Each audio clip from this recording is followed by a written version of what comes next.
okay? And right at the beginning of mechanics, I showed you this, right? I said, okay, look, suppose you have a weight, right? You have an object with mass, and it's suspended on a string, okay? And if it rotates around like this, you've got tension in the string, you have gravity on it as well, okay? And the shape that this thing traces out is this cone, right? But it's called the conical pendulum because the thing that's actually moving around is a pendulum. And it's not really a cone, like we're just imagining the cone that's there, okay? So, since we are generalizing, we're going to put a whole bunch of labels on this, and because we're thinking about forces and multiple dimensions and all that kind of thing, there's going to be a lot, so try not to get overwhelmed, right? So here's where we're going to begin. There is a particle P. Okay, so that's what we've got.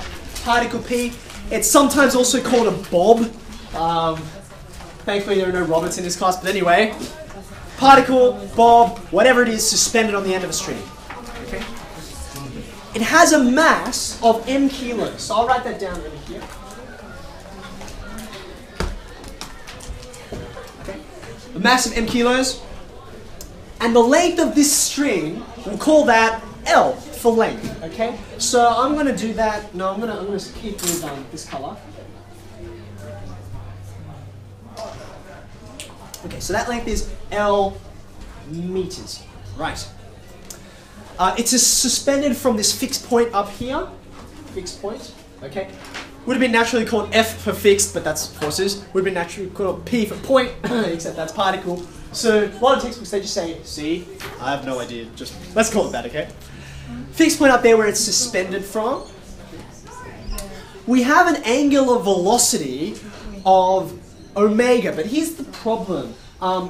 Without making, like I'm trying to, like before, make this diagram as simple as possible. I suppose if you were to put omega on this diagram, it would be here, right? Going, well actually maybe even here, going around, okay? Because it's the change in angle, right?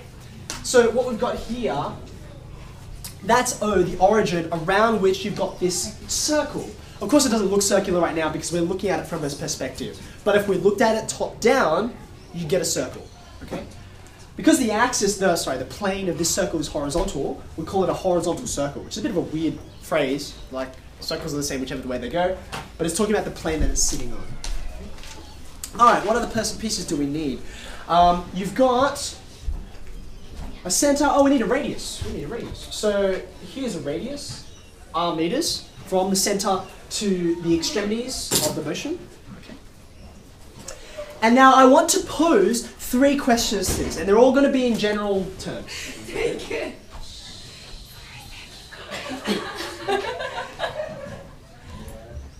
First cranes, and then random year 12 girls. Okay. Here are the 3 questions that I want to ask, okay? Firstly, what's the tension in the string? This question gets posed to you all the time. What is T for tension? Can we evaluate it in terms of all this stuff that's here? Okay? Secondly, this angle that's formed up here, right? This angle between the vertical and the string, okay, theta. What is that angle? And what does it depend on? What makes that angle, you can actually start to anticipate this.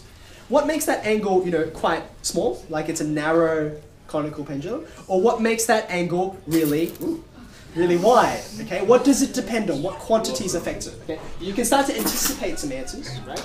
So, second thing we're going to look for is an expression for theta. Okay. Final question. What's the height of this whole system? How far is the center of the circular motion from the point that the string is suspended on? What's this height here? Okay, so this is the question, right? Now where we're going to begin, as we usually do with a mechanics question, is we want to work out where all the forces are, okay? Now you really will need a few more colors here, right? The first easiest kind of force to worry about is gravity, because gravity is always pretty much the same. It's always going from the particle, by the way, all the forces are going to be centered here, from the particle downward. That's fine, okay?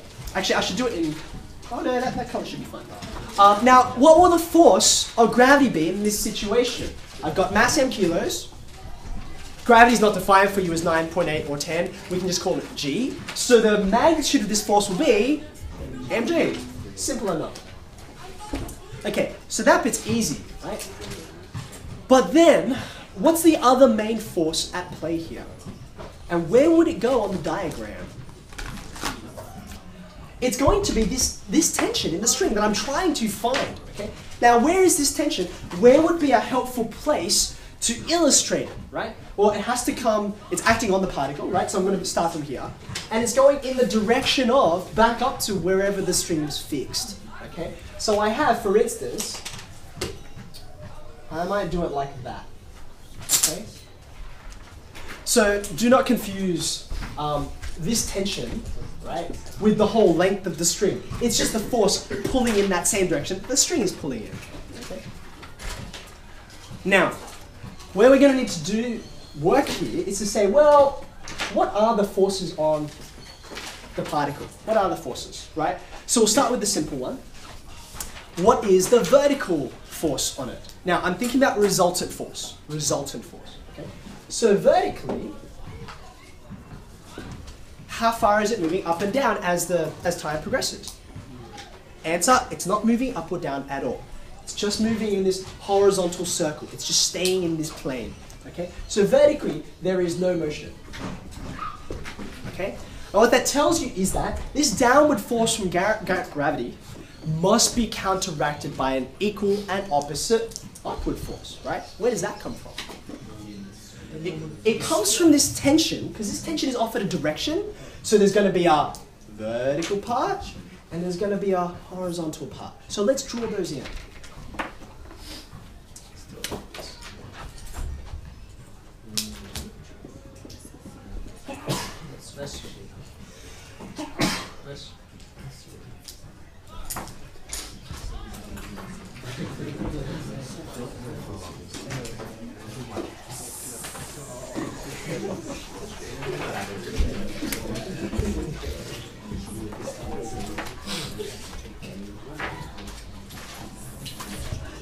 Okay, so now that we have, at least visually, we've resolved these forces, okay, we need to use a bit of geometry to work out what are the magnitude of those forces. We've got their directions handled there, but I want to know how big they are, okay? So we'll do the same trick that we did with the circle on the coordinate plane before. You've got theta up here, right, which means that theta should be, where should it be?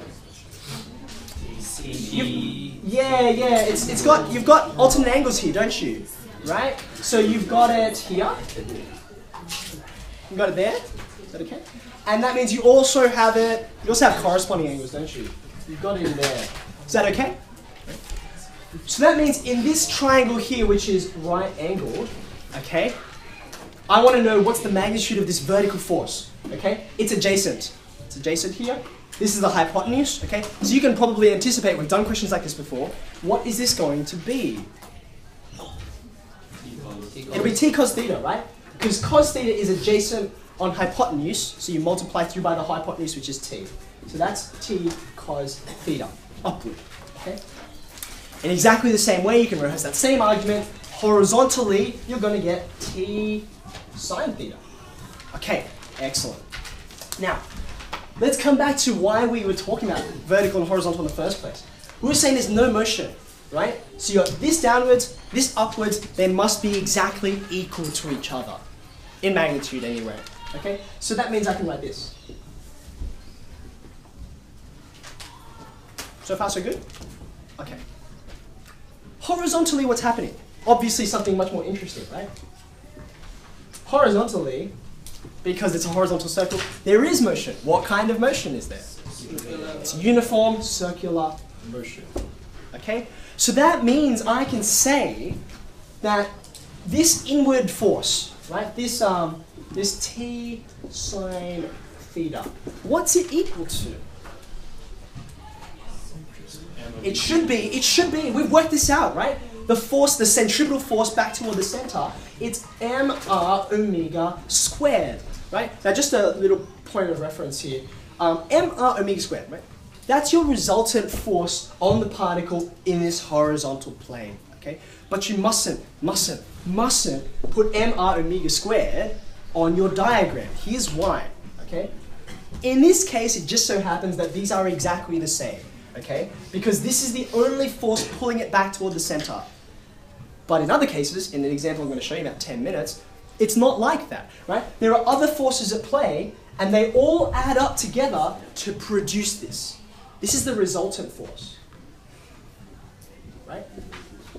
So being that it is not actually a physical thing, it's not tension, it's not gravity, it's what happens when you add up a whole bunch of other forces. You don't put it on your diagram, okay? You can put this, and this, and this, they're all good, okay? But this is what happens when you add up all of those.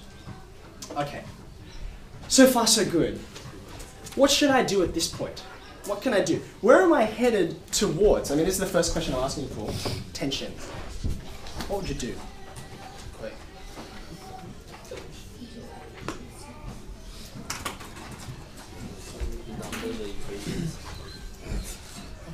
What should I number? Has someone got suggestions for what I should number?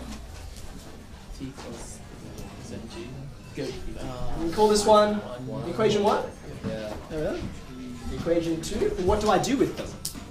1 times cos plus 2 times sine. Hold on. Multiply this by cos. Yeah. Multiply this by sine. Yeah. Plus. Okay. What's that going to do? You're going to get cos squared, sine squared. That's kind of handy, isn't it? So let's try that out. Okay. 1 times cos plus 2 times sine. Okay. So let's track along with this. What are you going to get over here? You're going to have t cos squared theta, and then you're going to have mg cos theta. Yep. Over here, you'll get t sine squared theta, and you'll get m r omega squared sine. Okay. So you can see your cos squared and your sine squared are going to come together. You'll get t over here, okay, and that gives you this.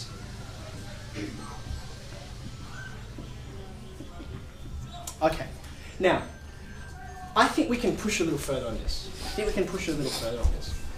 The reason why is because theta, right, this is all true by the way, there's nothing wrong with this, but I don't know what theta is. I haven't got to there yet, right? So even though this is true, number one, it's a bit of a mess. Number two, it has an unknown in it that I'm kind of stuck with, right? Now what I do know in this situation, which is very closely related to theta, is I know what L is. I know what L is. They're in the same triangle together, okay? So apart from this line here, tick, that's fine, but can I come up with something more helpful in terms of things I actually know rather than things that I don't know?